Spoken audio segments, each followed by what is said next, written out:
आज के Monday night draw में सेथ रॉलिंस की टीम ने रोमन रेंस को कुत्ते की तरह धोया था। चलिए क्या हुआ इस मंडे नाइट ड्रॉ के इवेंट में आप सबको बता दें, लेकिन इससे पहले सभी लोग चैनल को लाइक और सब्सक्राइब जरूर कर लीजिए। मैच की स्टार्टिंग हमें जे उसो के द्वारा देखने को मिलती है। बेसिकली जे उसो रिंग में आते हैं, उसके बाद पॉल हेमन आते हैं। पॉल हेमन जे उसो का ब्रेन वॉश करने के लिए चले जाते हैं कि रोमन रेंस से तुम्हें कुछ नहीं किया। रोमन रेंस ने अगला ट्राइबल चीफ विसोला सोकोवा को बनाया था, इसलिए तुम मेरे पास आ जाओ और मैं तुम्हें वो ताकतें दूंगा जो तुम WWE पर राज करो। पर जे उसो ऐसा नहीं मानते और कहते हैं कि मैं सिर्फ अपनी फैमिली की मदद कर रहा हूँ। इसे देख सुनकर पॉल हेमन गुस्से से वहाँ से चले जाते हैं। उसके बाद हमें हल्क होगन के बाद का ट्रिब्यूट WWE हल्क होगन की डेथ का ट्रिब्यूट देते हुए दिखती है।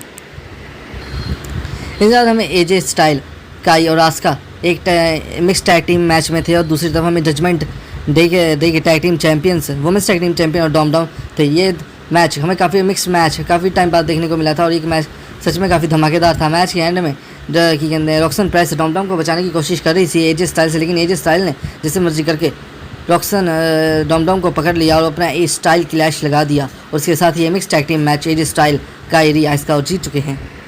बाकी हमें WWE के बैकस्टेज हमें शेमस देखने को मिलते हैं।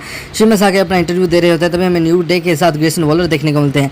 पता नहीं WWE कैसे मैच बुक कर रही है और इनके बीच में हल्की सी इंटरफेरेंस होती है और उनका मैच भी सेट हो जाता है और हमें ऑस्टिन थियरी का कुछ पता ही नहीं। उसके बाद हमें इन दोनों का मैच देखने को मिलता है। ये मैच स्लो फेस में था, जैसे शेमस ये मैच जीतने ही वाले होते हैं तभी हमें शेमस की एंट्री देखने को मिलती है। शेमस आकर इंटरफेयर करते हैं और शेमस से ध्यान भटकाते हैं, लेकिन जैसे मर्जी करके शेमस ग्रेसन वॉलर पर अपनी ब्लॉक किक लगाकर मैच जीत जाते हैं। उसके बाद हमें जीत जाते हैं, लेकिन रूसी दोबारा उन पर अटैक कर देते हैं और अपना सब कुछ सबमिशन वगैरह बड़ी बुरी तरह शेमस पर लगा देते हैं और एंड में शेमस ज़मीन पर गिर जाते हैं। मे भी WWE इनका तीसरा मैच ज़रूर करवाएगी, पर इनका तीसरा मैच समर स्लैम में है ही नहीं। पर WWE क्या सोच कर ये मैचेस बुक कर रही है।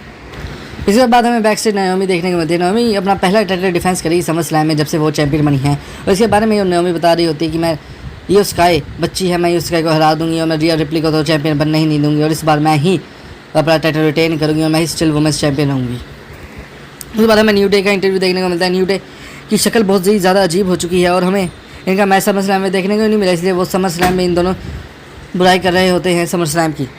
बाकी हल्क होगन की डेथ का ट्रिब्यूट देते हुए कोडी रोड्स और लोगन पॉल और बाकी 10 सुपरस्टार हमें दिखते हैं। उसके बाद हमें सेथ रॉलिंस की टीम का सेगमेंट देखने को मिलता है। Basically Paul Heyman and Bron breaker Bronson red को समझा रहे होते हैं कि हमें सेथ रॉलिंस के जाने के बाद हमारी टीम को कमज़ोर समझा जा रहा है, लेकिन ऐसा नहीं है और आज भी हम इस टीम रोमन रेंस और जे उसो को हरा कर हम अपना दबदबा ज़रूर बढ़ाएंगे। बेसिकली ये दोनों मोटिवेट कर रहे होते हैं ब्रॉन्सन रेड को। उसके बाद हमें लायरा वेलकेरिया देखने को मिलती है फिर से WWE में। लायरा वेलकेरिया वही सेम प्रोमो कट कर रही होती है कि मैं जैसे मर्जी कर बेकी लिंच को समर स्लैम में हराऊंगी, अपनी इंटरकॉन्टिनेंटल चैंपियनशिप वापस लाऊंगी, अगर तुम्हें दम है तो आ जाओ। उसके बाद हमें बेकी लिंच का म्यूज़िक देखने को मिलता है। लायरा वेलकेरिया तैयार होती है, लेकिन बेकी लिंच पीछे से कैंडो स्टिक लेकर आ रही होती है, लेकिन जैसे मर्जी करके लायरा वेलकेरिया को पता लग जाता है कि हाँ कि बेकी लिंच पीछे से आ रही है और वो डायरेक्ट पीछे से अटैक कर देती है और वो कैंडो स्टिक से बेकी लिंच को बड़ी बुरी तरह मारती हैं। और बेसिकली हम ये प्रोमो हम काफ़ी टाइम से देखते आ रहे हैं कि लायरा वेलकेरिया आ रही है, बेकी लिंच को मार रही है और जा रही है। WWE अभी भी कुछ नया नहीं दिखा रही। हमें बैकस्टेज सैमी का इंटरव्यू देखने को मिलता है, जिसे इंटरफेयर कर देते हैं कैरन क्रॉस और कैरन क्रॉस वहाँ पर आते हैं और इंटरव्यू लेते हैं और कहते हैं कि मैं तुम्हें समर स्लैम में ज़रूर हराऊंगा, तुम मुझसे जीत नहीं सकते। बेसिकली हमें इन दोनों के बीच में मैच नहीं देखने को मिलता, फाइट नहीं देखने को मिलता। उसके बाद हमें नाओमी और चेल्सी ग्रीन का 8 मैन टैग टीम मैच देखने को मिलता है और इससे पहले हमें बेली का भी इंटरव्यू देखने को मिलता है। बेली से बेसिकली पूछा जाता है कि आप इस बार रेसलमेनिया में कम्पीट नहीं कर पाई और उसके बाद समर स्लैम में कम्पीट नहीं कर पाई। बेली इसका जवाब देते हुए कहते कि मुझे रेसलमेनिया में इंजर्ड कर दिया गया था और मैं नंबर 1 कंटेंडर नहीं बन पाई इंटरकॉन्टिनेंटल चैंपियनशिप के लिए समर स्लैम में। पर ये से कहकर बेली चली जाती है, लेकिन बेली हमें लगता है कि बेली अब अपना हील टर्न ज़रूर करेगी और कुछ ना कुछ तो समर स्लैम में करेगी। उसके बाद हमें 8 मैन टैग टीम चैंपियन देखने को मिलते हैं, मैच देखने को मिलता है, जिसमें हमें नाओमी और चेल्सी ग्रीन की टीम देखने को मिलती है। दूसरे हमें रिया रिप्ली और ईओ स्काई की टीम देखने को मिलती है। बेसिकली इनकी टीम में निकी बेला भी थी। मैच के एंड में जब रिया रिप्ली को गुस्सा आता है चेल्सी ग्रीन पर और अटैक कर देते हैं, उसके बाद स्टिफनी रोल आउट के सहारे ये मैच जीत जाती है और रिया रिप्ली की टीम ये मैच जीत जाती है। उसके बाद हमें बैकस्टेज जजमेंट डे का प्रोमो देखने को मिलता है। बेसिकली फिन बैलर डॉम को कह रहे होते हैं कि आकर मेरी मदद कर दो टाइटल डिफेंस के लिए, लेकिन डॉम वहाँ पे नहीं आते, वो PS5 खेलने लग जाते हैं रॉक्सन प्रेस के साथ। उसके बाद हमें डॉम का मैच न्यू डे का मैच जजमेंट डे का मैच LWO की टीम के साथ देखने को मिल जाता है। ये मैच काफ़ी धमाकेदार होता है, लेकिन एंड में हमें अमेरिकानो इंटरफेरेंस देखने को मिलती है। उसके बाद हमें उन्हें बचाना LWE की मतलब लुचा ड्रैगन देखने को मिलता है, वो उन्हें मारकर भगा देता है।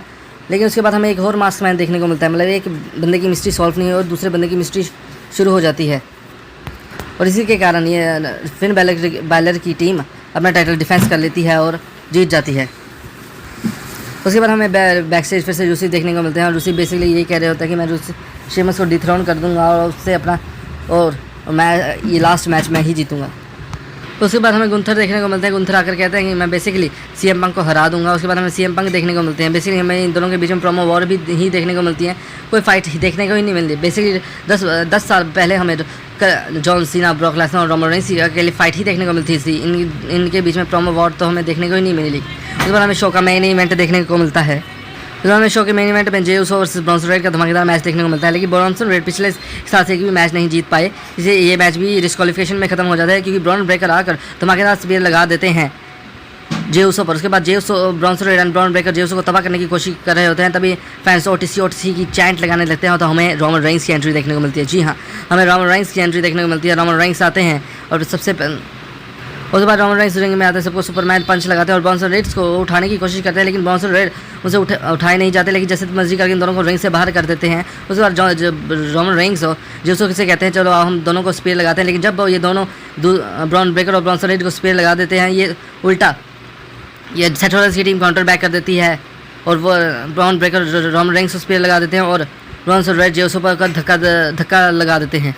उसके बाद हम Bron Breakker and Bronson Reed Jey Uso को रिंग में लेकर आते हैं। सबसे पहले ब्रॉन ब्रेकर स्पेयर लगाते हैं, उसके बाद ब्रॉन्सन रेड अपनी सुनामी लगाते हैं जेउसो पर, जेउसो का काम तमाम कर देते हैं। उसके बाद हमें रोमन रेंस की बारी आती है, वो ब्रॉन ब्रेकर रोमन रेंस को जंप लगाते हैं, उसके बाद डैश से पीछे पटक देते हैं। उसके बाद हमें रोमन रेंस रिंग में लेकर आते हैं, ले आए जाते हैं, उसके बाद हमें सुनामी देखने को मिलती है। उसके बाद जब ये उन्हें रिंग साइड से बाहर कर देते हैं, उसके बाद ब्रॉन ब्रेकर अपना धमाकेदार स्पीयर लगा देते हैं बैरीगेट वाला, और वहाँ पर रोमन रेंस पर नहीं जे उसो पर भी एक साथ दोनों पर स्पीयर लगा देते हैं। उसके बाद ब्रॉन्सन रेड रोमन रेंस के जूते लेकर वहाँ से चले जाते हैं। बेसिकली आज के मंडे नाइट रॉ में रोमन रेंस की पिटाई बड़ी बुरी तरह हुई है। देखते हैं हमें इन मैचेस में क्या देखने को मिलेगा, लेकिन इससे पहले सभी लोग चैनल को लाइक और सब्सक्राइब जरूर कीजिए ऐसी ही वीडियोज़ के लिए।